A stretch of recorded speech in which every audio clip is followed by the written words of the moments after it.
آج میں اپنی وہ فریم کہانی بیان کرنے جا رہی ہوں جو نفرت سے شروع ہوئی تھی۔ میں شیوا سے نفرت کرتی تھی، ایسی نفرت جیسے کوئی کسی سے نہ کیا ہو۔ پر کہتے ہیں اگر آپ کو کسی سے حد سے زیادہ نفرت ہو تو آپ اسی کے بارے میں سوچتے رہتے ہو، اور ایک نہ ایک دن اس شخص سے آپ کو حد سے زیادہ محبت ہو جاتی ہے۔ کچھ ایسا ہی میرے ساتھ ہوا تھا۔ میرا نام پاروتی ہے، لوگ مجھے پیار سے پارو کہتے ہیں۔ میرے پریوار میں میری ممی، پاپا اور میری چھوٹی بہن تھی۔ میری بہن مجھ سے 2 سال چھوٹی تھی اور ابھی کالج میں تھی۔ میں نے اپنے کالج کی پڑھائی ابھی پوری کی تھی۔ ہم مڈل کلاس فیملی سے ہیں۔ میرے پاپا چاہتے تھے کہ بیٹیاں پڑھ لکھ کر کچھ کام کریں اور اس کے بعد ہی ان کی شادی کروائی جائے۔ پاپا اور ممی ہمیشہ ہمیں سپنا دکھایا کرتے تھے۔ ہم دونوں بہنیں نے سوچ ہی لیا تھا کہ پڑھائی ختم ہوتے ہی ہم نوکری کریں گے اور اس کے بعد ہی شادی کے بارے میں سوچیں گے۔ ہماری بہت ہی معمولی سی زندگی تھی اور ہم خوش تھے جب تک ہمارے ساتھ وہ حادثہ نہیں ہوا۔ میری چھوٹی بہن کے ساتھ ایک حادثہ ہوا جس سے میری زندگی ہمیشہ کے لیے بدل گئی۔ وہ کالج جاتی آتی رہتی تھی۔ ہم دونوں بہنیں بہت ہی خوبصورت ہیں اور کئی لڑکے ہم پر جان چھڑکتے تھے۔ ہم لوگ بہت اسمارٹ لڑکیاں ہیں اور لڑکوں سے بالکل ہم ہنس کر فرینکلی باتیں کرتے ہیں جیسے کہ آج کل کی شہری لڑکیاں ہوتی ہیں۔ میں نوکری ڈھونڈنے لگی تھی اور میری بہن روز کالج آتی جاتی تھی۔ ہم دونوں ایک دوسرے کی بہت قریب تھے۔ میں نے دیکھا میری بہن کچھ پریشان سی لگ رہی تھی۔ میں نے پوچھا، نیتو کیا بات ہے، تم پریشان لگ رہی ہو؟ اس نے کہا، پارو کیا بتاؤں تمہیں، مجھے آج کل کالج جانے کا من بھی نہیں کرتا، کہہ کر وہ اپنے کمرے میں چلی گئی۔ میں سوچ میں پڑ گئی کہ آخر میری بہن اتنی پریشان کیوں ہے، لیکن اب اس نے کالج جانا بھی بند کر دیا۔ تو میں نے اس سے پوچھا، آخر کیا بات ہے، تم صاف صاف بتاؤ، میں تمہاری ضرور مدد کروں گی۔ اس نے کہا، میری کلاس میں ایک لڑکا پڑھنے کو آیا ہے، اس کا نام رشب ہے، ایک نمبر کا بدتمیز لڑکا ہے اور مجھے پریشان کرتا رہتا ہے۔ جب دیکھو کلاس میں میرا ہاتھ پکڑ لیتا ہے۔ اب تو میرے دوست بھی اس بات کا مذاق اڑانے لگے ہیں کہ تجھے تو بہت پیار کرنے والا عاشق مل گیا ہے، پر مجھے وہ بالکل بھی پسند نہیں ہے۔ وہ امیر باپ کا بگڑا ہوا بیٹا ہے، اس کے بھیا مہنگی گاڑی میں سے اسے کالج ڈراپ کر دیا کرتے ہیں اور پھر وہ کالج میں آ کر لڑکیوں کے ساتھ چھیڑ چھاڑ کرتا رہتا ہے۔ اس طرح کی چیزیں تو کالج میں عام بات تھی، پر میری بہن جس طرح سے پریشان تھی، ضرور کچھ بات ایسی ہوگی کیونکہ کالج جانا تک نہیں چاہتی ہے، پر اس سے تو اس کا ہی نقصان ہوگا۔ یہ سوچ کر میں نے اس کے ساتھ کالج جانے کا فیصلہ کیا تھا۔ میں اسے لے کر کالج چلی گئی تھی اور کالج کے ڈائریکٹر سے میں نے رشب کی کمپلین کر دی۔ میں نے کہا تھا اس کا اگر اسٹرکٹ ایکشن کالج نہ لے تو میں پولیس کے پاس جاؤں گی، کیونکہ اس کی نیچی حرکتوں سے میری بہن اتنی ڈر گئی ہے کہ وہ کالج آنا تک نہیں چاہتی۔ کالج کے ڈائریکٹر مجھے اچھے سے جانتے تھے کیونکہ میں بھی اسی کالج سے پاس ہوئی ہوں اور میں پڑھنے میں کافی اچھی تھی۔ انہوں نے رشب کو سسپینڈ کر دیا تھا۔ کچھ اور لڑکی بھی رشب کے خلاف کمپلینٹ کی تھی، لیکن کچھ ہی دنوں میں اس کا سسپینشن کینسل کروا دیا۔ اس کے بھائی نے کالج کو بہت موٹا ڈونیشن دیا تھا۔ اب وہ میری بہن کے ساتھ کچھ زیادہ ہی چھیڑ چھاڑ کرنے لگا تھا۔ معاملہ ایک چھوٹی سی بات سے شروع ہوا تھا، پر مجھے نہیں پتا تھا کہ میری زندگی کا رخ بدل دے گا۔ اس کی نیچی حرکتوں سے میں بہت غصے میں آ گئی تھی۔ میں نے اس کے گھمنڈی بھیا سے ملنے کا فیصلہ کر لیا تھا۔ انٹرویو کی تلاش چھوڑ کر میں سیدھی رشب کے بھیا سے ملنے چلی گئی تھی۔ تبھی میں نے پہلی بار شیوا کو دیکھا تھا۔ میں جاتے ہی اسے باتیں سنانے لگی، کہنے لگی، آپ کے پاس پیسہ ہے تو کیا سمجھ لیا ہے آپ نے؟ ہماری کوئی عزت نہیں ہے؟ آپ کے بھائی کی ہمت کیسے ہوئی میری بہن کے ساتھ چھیڑ چھاڑ کرنے کی؟ یہ آخری وارننگ ہے، سمجھ لیجئے۔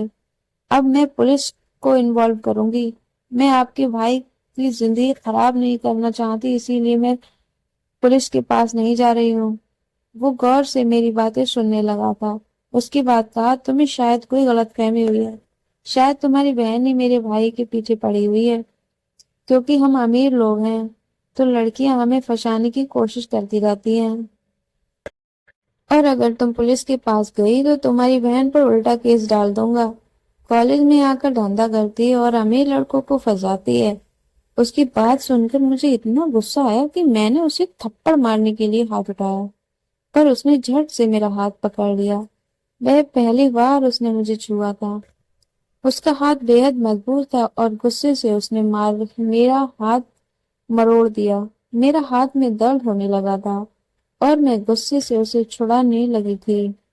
پھر کہا، تمہیں میں چھوڑنے والی نہیں ہوں، دیکھ لینا کہہ کر میں وہاں سے نکل گئی تھی، کیونکہ آج میری ایک بڑی کمپنی میں انٹرویو تھی اور میں نوکری حاصل کرنا چاہتی تھی۔ اس سے میرا کیریئر اچھا ہو جاتا۔ میں نے اپنے غصے کو شانت کیا اور سیدھے انٹرویو کی جگہ پر پہنچ کر اپنی باری کا انتظار کر رہی تھی۔ تبھی میری کال آئی کہ انٹرویو کی کال کے کمرے میں اندر چلی گئی، پر جیسے ہی میری نظر انٹرویو پر پڑی تو میری جان چھوٹ گئی، کیونکہ سامنے بیٹھا شخص شیوا تھا۔ وہ میری طرف دیکھ کر مسکرا رہا تھا، ایک شیطانی مسکراہٹ تھی اس کے چہرے پر۔ مجھے اندر ہی اندر بہت غصہ آ رہا تھا۔ میں سمجھ چکی تھی کہ یہ نوکری ملنے سے رہی، پھر بھی اتنی دور آئی تھی تو میں اس کے سامنے آ کر بیٹھ گئی۔ اس نے کہا، کیا بات ہے، آ گئی تم نوکری کی بھیک مانگنے؟ یہ سن کر میں بہت غصے میں آ گئی، لیکن اپنے آپ کو سنبھالتے ہوئے بہت پیار سے کہا، سر میں اپنی قابلیت کے بلبوتے پر نوکری لینے آئی ہوں۔ میں کالج کی ٹاپر ہوں اور اگر مجھے آپ نے یہ کام دیا تو میں پوری ایمانداری کے ساتھ کام کروں گی، لیکن اگر آپ کو لگتا ہے کہ میں اس جاب کے قابل نہیں ہوں تو آپ کو جو صحیح لگے آپ اسے جاب پر رکھ لیجیے گا، میں یہ بھیک مانگنے نہیں آئی ہوں۔ اب شیوا کی نظر میرے ہونٹوں پر تھی، ایک بہت ہی گندی نظر کے ساتھ مجھے دیکھ رہا تھا۔ اس نے کہا، میں تمہیں یہ جاب دے سکتا ہوں، اس کے بدلے میں تمہیں مجھے کس کرنا پڑے گا۔ یہ سن کر میں آنکھیں پھاڑ کے اس کی اور دیکھنے لگی تھی، کیا کہہ رہا ہے؟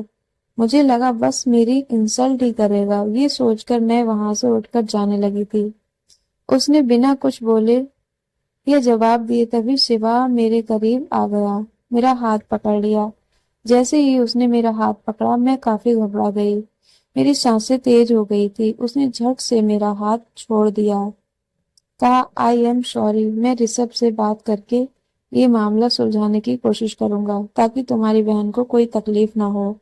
ایک پل تو اس کے منہ سے جو شبد نکلے تھے مجھے وشواس نہیں ہو رہا تھا، پر میری آنکھیں بھر آئی تھی۔ شیوا نے یہ نوٹس کیا تھا، کہا، اتنا ایموشن ہونے کی ضرورت نہیں ہے، انٹرویو ختم کر لو اور پھر چلی جانا۔ پھر فارمل طریقے سے میرا انٹرویو لیا۔ اس نے کہا کہ اگر تمہارا سلیکشن ہو جائے گا تو تمہیں بتا دوں گا، تم جا سکتی ہو۔ مجھے بہت زیادہ امید نہیں تھی، پر کم سے کم رسب کا معاملہ یہ سلجھا دے گا اس بات کی خوشی تھی۔ میں نے آفس اسسٹنٹ کی جاب پر اپلائی کیا تھا۔ اگلے ہی دن میرے پاس کمپنی کا فون آ گیا، کانگریچولیشن پاروتی جی، آپ کا سلیکشن ہو گیا ہے، پر آپ کا سلیکشن ہمارے ڈائریکٹر کی پرسنل اسسٹنٹ کے روپ میں ہوا ہے۔ میں نے کہا، پر میں نے تو آفس اسسٹنٹ کی پوسٹ پر اپلائی کیا تھا۔ اس نے کہا، ہمارے ڈائریکٹر شیوا سر کو آپ کا انٹرویو پسند آ گیا ہے، اسی لیے آپ کا پروموشن ہو گیا ہے، اب آپ کو سیلری بھی دوگنی ملے گی، تھینک یو کر کے میں نے فون رکھ دیا تھا۔ پر مجھے سمجھ نہیں آ رہا تھا میں اس بات سے خوش ہوں یا دکھی ہوں، کیونکہ اب مجھے شیوا کو جھیلنا تھا۔ میں اسے کیسے جھیل پاؤں گی یہ سوچ رہی تھی، پر میرے پاپا نے فون پر میری بات سن لی تھی اور پوچھنے لگے، جاب مل گئی کیا؟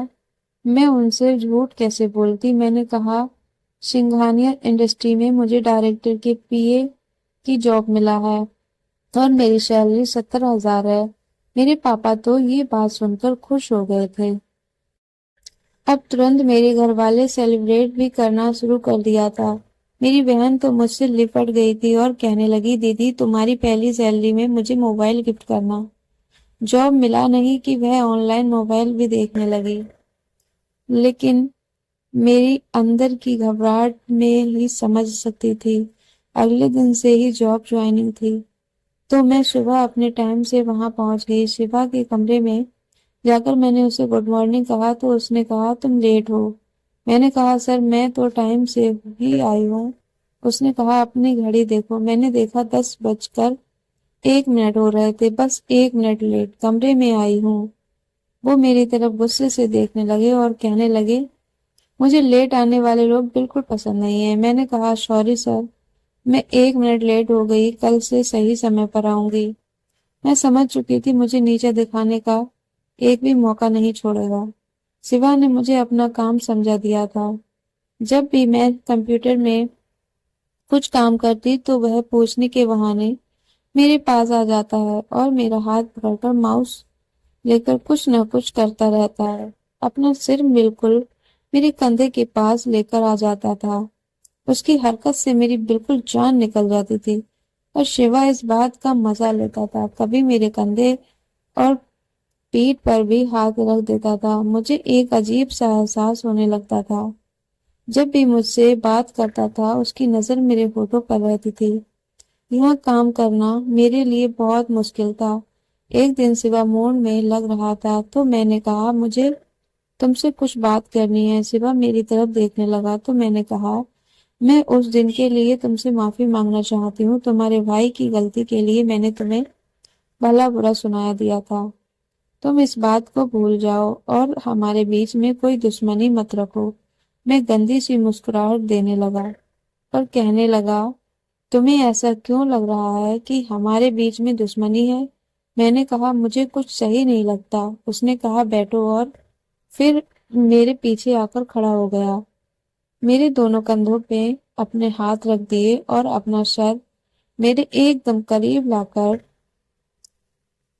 قریب لے کر آ گیا۔ ہلکی سی آواز میں کہا کیا اچھا نہیں لگتا؟ میں بھی اس کی آنکھوں میں دیکھا اور کہا یہ سب کچھ۔ اس نے کہا تمہیں میرے قریب آنا اچھا نہیں لگتا، میری سانسوں کی مہک اچھی نہیں لگتی، میرا اسپرش اچھا نہیں لگتا، یا پھر میں اچھا نہیں لگتا؟ اس کی باتوں سے میری بولتی بالکل بند ہو گئی تھی۔ میرا چہرہ لال ہو گیا تھا اور دھڑکن بہت تیز ہو گئی تھی، لیکن اس کے بعد اس نے جو حرکت کی میری سانسیں بالکل حلق میں اٹک چکی تھی۔ اپنے ہونٹوں سے میرے گالوں کو چھو کر مجھے کس کیا۔ میں نے کہا شیوا یہ کیا کر رہے ہو؟ آفس ہے۔ میں جلدی سے اٹھ کر سیٹ میں جانے لگی تھی کہ شیوا میرا ہاتھ پکڑ لیا، لیکن پھر کچھ سوچ کر میرا ہاتھ چھوڑ دیا۔ اب میں اپنے سیٹ میں چلی آئی۔ یہ سب کیا ہو رہا ہے؟ میرا اور شیوا کے بیچ میں پر بہت جلد پتہ لگ گیا۔ ان سب چیزوں کا مطلب جب شیوا نے مجھے اپنے فارم ہاؤس میں بلایا تھا، کہا ارجنٹ میٹنگ ہے اور مجھے فائل کی لسٹ بتا دی تھی کہ جلدی سے اسے لے کر میرے فارم ہاؤس میں آ جاؤ۔ میں ساری فائلیں لے کر آفس کی گاڑی میں وہاں پہنچ گئی تھی۔ شیوا نے مجھے وہیں پر رکنے کو کہا تھا اور میٹنگ میں بیٹھ کر نوٹس لینے کو کہا تھا۔ جب میٹنگ ختم ہوئی تو میں شیوا سے پرمیشن لے کر گھر جانے لگی تھی۔ اس نے کہا کچھ کھا کر جانا۔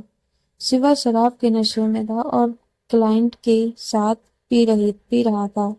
میں وہاں رکنا نہیں چاہتی تھی۔ میں نے کہا کوئی بات نہیں سر، میں گھر جا کر کھا لوں گی۔ اس نے کہا ہم نے تمہارے سامنے کھایا ہے اور ڈرنک کیا ہے اور تمہیں کچھ آفر نہیں کیا، مجھے برا لگ رہا ہے، پلیز بیٹھ جاؤ، میں تمہیں بنا کھائے جانے نہیں دوں گا، تم اتنا ٹرسٹ مجھ پر کر سکتی ہو۔ شیوا میرا باس تھا تو میں کیا کرتی، میں وہیں بیٹھ گئی۔ اس نے مجھے ڈرنک آفر کی، میں نے کہا میں نہیں پی سکتی، آئی ایم سوری۔ اس نے کہا بزنس میٹنگ ہے میں یہ سب کچھ تو چلتا رہتا ہے، تمہیں اس کی عادت ڈالنی ہوگی، اور زبردستی مجھے شراب پلانے لگا تھا۔